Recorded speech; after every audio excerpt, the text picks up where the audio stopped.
Good morning, students. I am Naveen Kumar, teacher of Social Science in History of Class 7, Chapter 3. In this class, we will discuss about the administration of Delhi Sultanate. बच्चों, पिछले class में हम लोग पढ़े थे expansion of Delhi सल्तनत और Delhi sultans, और इस संबंध में हम लोग डिस्कस किए थे कि अर्ली पीरियड में, अर्ली 13th सेंचुरी में दिल्ली सल्तनत का एक्सपेंशन बहुत कम था. Only it was with in the garrison towns, and till the period of Alauddin Khilji and Muhammad bin Tughlaq, the expansion of Delhi Sultanate was in larger areas, and the expedition of Alauddin Khilji was in South India also. Here two maps are given. One during the early 13th century. This is the position of early 13th century, and here another map is given. This is the position of during the Alauddin Khilji and Muhammad bin Tughlaq. Now we will discuss next portion of this chapter, and in next portion in box it is given something about masjid. About masjid, some important things just I will tell you. First thing, what is masjid? A mosque is called masjid in Arabic language. Arabic भाषा में mask को मस्जिद कहा जाता है. Literally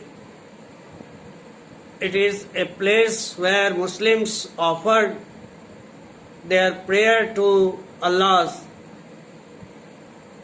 ये एक ऐसा जगह है जहाँ मुस्लिम्स अपने प्रार्थना को अल्लाह के लिए प्रस्तुत करते हैं.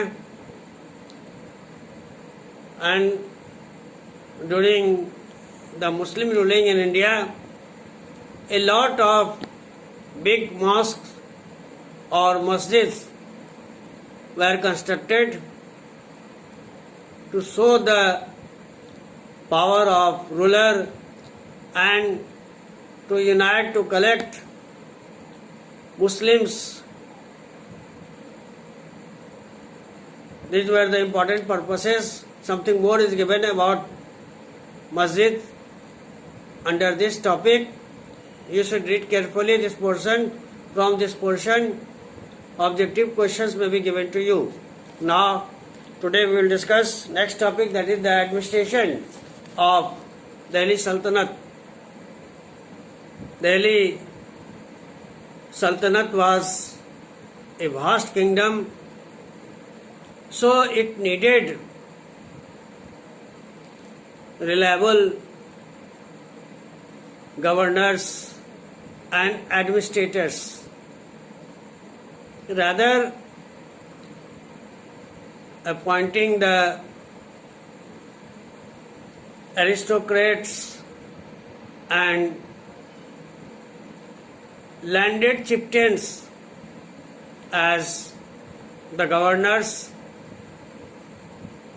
early sultans of Delhi, especially Iltutmish, favored special slaves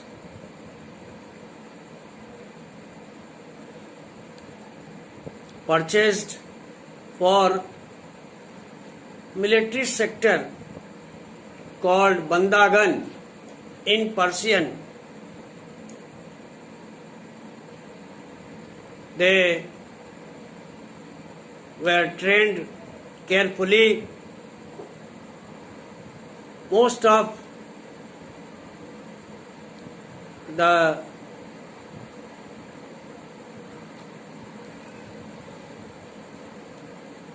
important political offices in the kingdom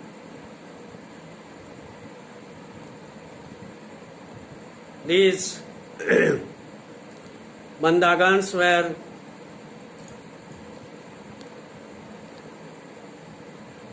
fully dependent upon their master, so the sultans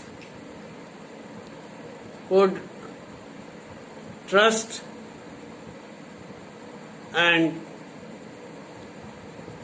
faith upon them.